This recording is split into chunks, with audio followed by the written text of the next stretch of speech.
فرمایا بلا شبہ غیر کعبہ معظمہ کا طواف تعظیمی ناجائز ہے۔ کعبے کے علاوہ کعبہ بنا لینا، مزارات کا طواف کرنا، اس کا طواف کرنا یہ بالکل ناجائز ہے۔ اور غیر خدا کو سجدہ ہماری شریعت میں حرام ہے۔ اعلیٰ حضرت کیا کہتے ہیں کہ غیر خدا کو سجدہ ہماری شریعت میں حرام ہے۔ بوسہ قبر میں علماء کا اختلاف ہے۔ آپ فرماتے ہیں کہ قبر کا بوسہ لینا، قبر کو چومنا، اس میں علماء کا اختلاف ہے۔ کچھ کہتے ہیں چوم لینا چاہیے، کچھ کہتے ہیں نہیں، لیکن آپ فرماتے ہیں احوط منع ہے۔ سب سے افضل کیا ہے، جو بہترین چیز ہے جس کو اختیار کرنا چاہیے، نہ چوما جائے، قبر کو نہ چوما جائے، یہ منع ہے۔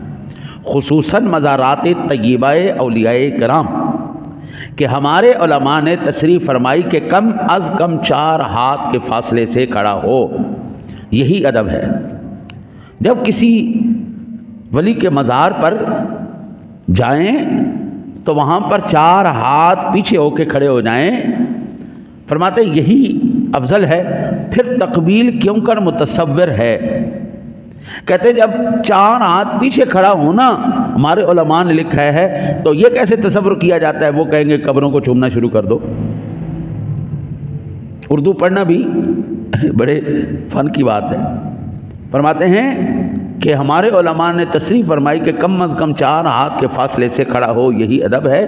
پھر تقبیل کیوں کر متصور ہے؟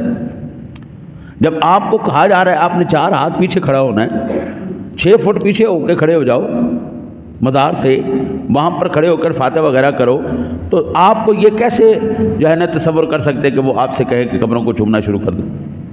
پھر وہ فرماتے ہیں یہ وہ ہے جس کا فتویٰ عوام کو دیا جاتا ہے، یہ عوام الناس کے لیے۔ عوام الناس جتنا قریب ہوتے جائیں گے اتنا زیادہ بے احتیاط ہوتے چلے جائیں گے۔ آپ ہم بیت اللہ شریف کو دیکھتے ہیں نا جی، لوگ جب جاتے ہیں وہاں پر انہوں نے غلاف شریف کو ہاتھ لگانے کی اجازت دی، تو انہوں نے کیا کیا، غلاف کو اس کے دھاگوں کو نوچ نوچ کر کے گھر میں لانا شروع کر دیا۔ کتنی بے شرمی کی بات ہے۔ بندہ بیت اللہ میں جا رہا ہے، بجائے اس کے کہ وہاں پر ادب سے احترام سے ان چیزوں کو محفوظ رکھے، ان کو سلامت رکھے، کھینچ کھینچ کے، ہاں جی، یا کینچیوں سے کاٹ کے یا دھاگے نوچ نوچ کے لے کے آ رہے ہیں آپ۔ تو اب یہ کیا نوچنے والے سارے،